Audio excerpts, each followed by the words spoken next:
আরে শেখ হাসিনা গুম করিয়ে হত্যা করিবার উদ্দেশ্যে ভারত ফেলাইবি আর হত্যা করিবার উদ্দেশ্যে গুম করছি এর আরো অনেক নেতা কর্মী হল দেশের মধ্যে গুম গজ্জে হত্যা করছি। আমরা দোয়া করছিলাম, রোজা রাখিয়ে দোয়া করছিলাম, নমাজ পড়ে দোয়া করছিলাম, আমার সন্তান বাচ্চা রাখি বলে আল্লাহ দোয়া কবুল করছি। আমি শুধু নজরে মন্দিরের পরে মিটিং বলা দেখো আল্লাহ মাঠ এলাকা আচ্ছা আমরা অনেক কষ্ট দিই অপেক্ষা করাই আয় আসতে দেরি দিয়ে এটা অবশ্য মন্দিরের পরেই বোধহয় মিটিং এর কথা আছে আইয়ের নামাজ পড়লে মনে তো অপেক্ষা করা উচিত।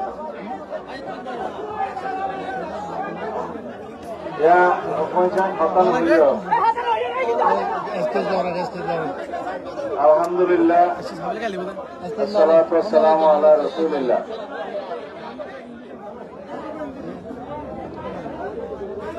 আসসালামু আলাইকুম ওয়া রাহমাতুল্লাহ। সোনালী বাজার এমনি মটকা ভাঙ্গা এমনি সন্নিবেশিত এলাকা কি রূপায়ের খালা এবং ফেকবছর একটু আছে বাংলায় সুতাচূড়া ইনভেক্টিভের স্টেশন তো ইয়ান আইজও শুরু হয়ে দেরি মাজতে আমামলি কতদিন নতাইলে এনলে তাই তো না এই লবণের দাম বিএনপি আসিল একটা পুরোপুরি নব ন্যায্য মূল্য নিশ্চিনারা করছিলাম না ইনশাআল্লাহ। এখন লবণ আমদানি করবে বলে হইয়ে অস্থায়ী সরকার একটা ঘোষণা দিয়ে যারা তো অভিজ্ঞতা নাই আর মাস দেড় মাস তারপরেও পূর্ণাঙ্গ হঠাৎ নেওয়ার কারণে যারা তখন ভোট লইয়ে ব্যস্ত এক দেড় মাস কি করবে কন্যাবাড়ি ইনশাল্লাহ এদুর হচ্ছে দিয়ে বিএনপি সরকার প্রতিষ্ঠিত হইলে এদেশের লবণের ন্যায্য মূল্য প্রতিষ্ঠিত আগেও আরা করছিলাম ইনশাআল্লাহ।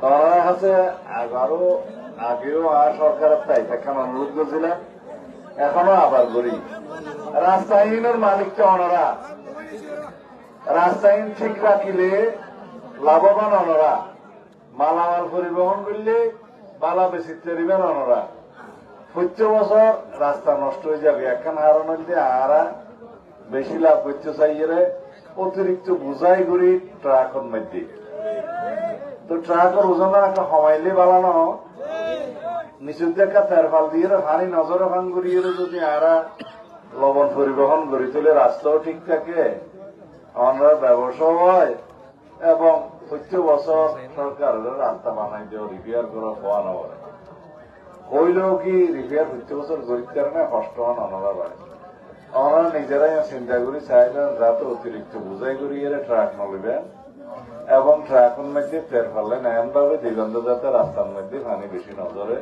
রাস্তা ঠিকই থাকে আর পানি ধরলে 92 মধ্যে অ্যাক্সিডেন্ট হয় বিভিন্ন মহাসড়ক আমরা জানি ইয়ান ওনার কাছে একখান আবেদন অনুরোধ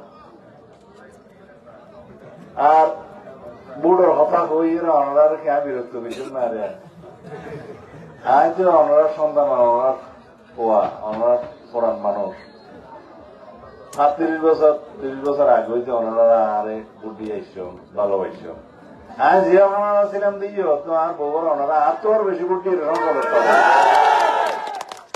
কাছে কি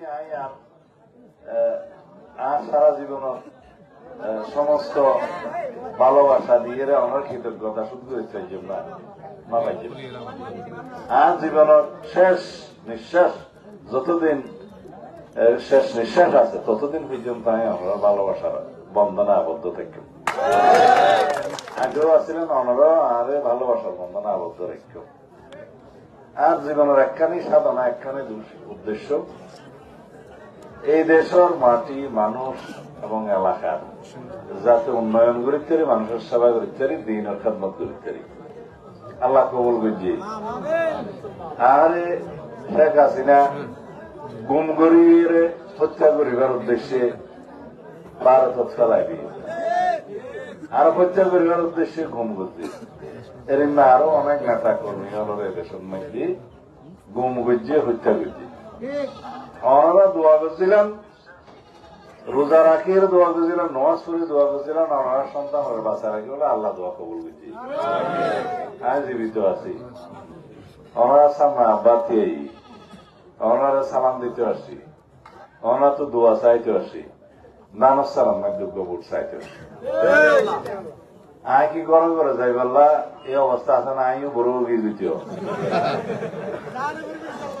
আর তুই 68 বছর বয়সরা বড় হইন গিয়ে কিনে আগে না তোমরা দূরে বেশি করতে যা করে করে যাইতে জন্য আমরা তো আর প্রতিনিধি হিসাবে বিএনপির প্রতিনিধি হিসাবে ঘরে ঘরে যাইয়ে রে সালাম দিয়া করিব, আমার পক্ষে দোয়া চাহ করিব, দানস চাহ গোবর চাহ করিব, চাইবেন না?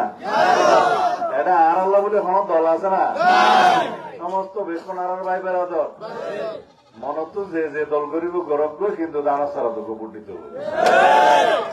এই দেশের বলি আর এখনো দলমত ন চাই, আর বেক্ষণের লইয়ের একাংশ সম্পর্ক করি, বেক্ষণের প্রতি দায়িত্ব পালন করতে চাই, বেক্ষণের সাহায্য করতে চাই, না নয়? আরো দলমত চাই না? রাজু কতদিন ঘুষই আছে, আর পার্টির মধ্যে একখান সিদ্ধান্ত আছে, যে পার্টির এই সময় সিদ্ধান্ত নমা নিয়ে যারা নির্বাচন করিব আওয়ামী লীগের সহযোগিতা করিবার মতো ইয়ান একখান কর্মকাণ্ড হইব। এ কারণে নীতিগত ভাবে আর বাংলাদেশের মধ্যে যারা প্রার্থী তারা তো বহিষ্কার করা বুঝছি। আর কি মনত বুঝি না, নীতিগত ভাবে দলের একটা সিদ্ধান্ত অনুসারে বুঝছি ওকে খাই লাগে হইয়ে না। আর বাংলাদেশের যারা পার্টির নির্দেশ ন মানে তারা বেক্ষণ বহিষ্কার। এখন আইন দলের পক্ষে রাজু বহিষ্কার আদেশ করতে আর করা যায়।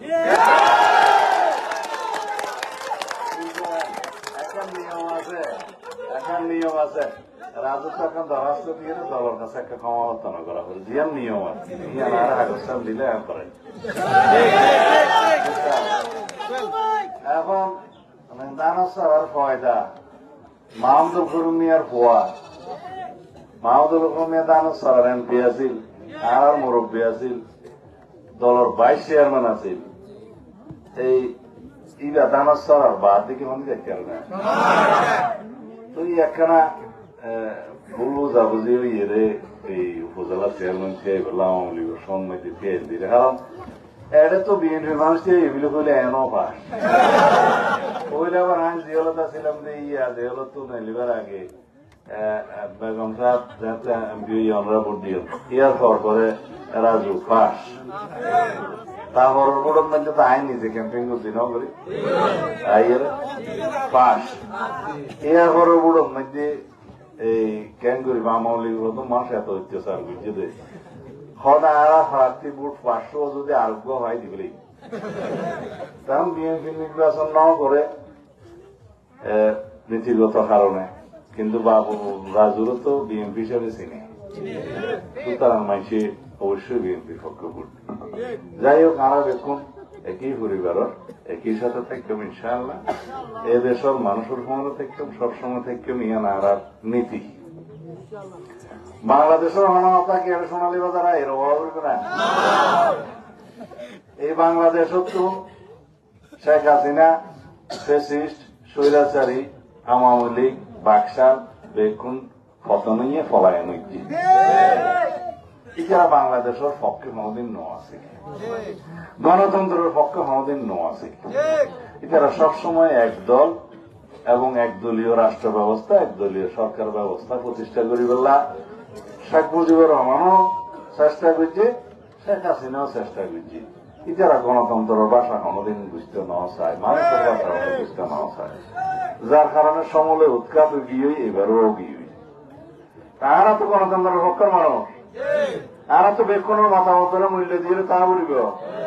এদেশের সমস্ত ধর্মাবলম্বী যারা আছে, যারা সংখ্যালঘিষ্ঠ আছে, সংখ্যাগরিষ্ঠ আছে, যারা অন্য ধর্মাবলম্বী আছে, ছোটখাটো আছে, বেক্ষণরে বাংলাদেশের নাগরিক হিসেবে শেয়ার করি, তার অধিকার বাস্তবায়ন করে তা করিব নাকি না?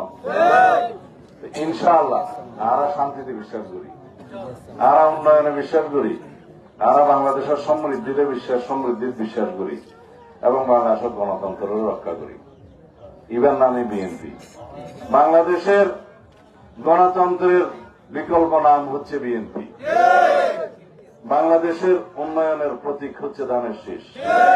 বাংলাদেশের গণতন্ত্র রক্ষা করার যে দলের ইতিহাস, সেই দলের নাম বিএনপি। এই দেশে বহুদলীয় গণতন্ত্র প্রতিষ্ঠা করেছে বিএনপির প্রতিষ্ঠাতা শহীদ রাষ্ট্রপতি জিয়াউর রহমান। এই দেশের গণতন্ত্রের বিকাশের জন্য যিনি কাজ করেছেন, গণতন্ত্রকে বিকশিত করেছেন, তার নাম দেশনেত্রী বেগম খালেদা জিয়া। যে নেতা, আমাদের নেতা জনাব তারেক রহমান ফেসিবাদের বিরুদ্ধে সংগ্রাম করতে করতে এই ফেসিবাদের পতন ঘটিয়েছেন, তার নাম জনাব তারেক রহমান এবং তার আমাদের দলের নাম হচ্ছে জাতীয়তাবাদী দল বিএনপি। সুতরাং বাংলাদেশের দলের নাম কি? বিএনপি। বাংলাদেশের মানুষের প্রতীক কি? গণতন্ত্রের প্রতীক কি? উন্নয়নের প্রতীক কি? এই দেশের গণতন্ত্র কারা রক্ষা করেছে?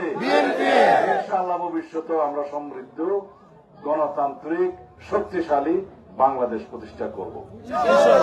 বড় সাথে আবরবে না বা তো বয়স কি আয় তুমি কষ্ট করে না, মরার একখানা দেখো হাজার সালাম দিবেন, বুঝছেন না? আরো অন্যান্য প্রার্থী সকল কি এই গণতন্ত্র ভাষা বেক্ষণ আইব, বেক্ষণ করলে আমরা ভালো ব্যবহার করিবেন, গণতান্ত্রিক আচার আচরণ করিবেন। তবে যদি কেউ হয়তো ইকে বুট দিলে বেশ যাইবে বিশ্বাস না ইন বেশি ইমান অপতি করিবার মতো কাজ কাম চলে। কত মাখার মধ্যে বুট দিলে চচ্চরাইলে ব্যস্ত দেবে, আশ্চর্য করে উল্লা না বুঝলে। এখন মানুষের আখেরি জমানার মধ্যে হারাত তো ইমান আঁকে দিলে চলন না, বেশি কষ্ট হয়ে যাবে। তো কেউ যদি এরিমা বয়ান দিতে চায় তাহলে হয়ে বেদে এরিমা খড়ে আছে, কোরআনা দিছ খন্দান দিয়ে আছে, আর একখানা দাও আনলে তোমার আইবার একখানা কেন করবে আনো না ওইখান দেখি নিজেরা ইমানও নষ্ট নবীজ আর ইমানও নষ্ট করিবার চেষ্টা নবীজ। আল্লাহ আর বেতনের হেফাজত করবে ইনশাআল্লাহ। আসসালামু আলাইকুম।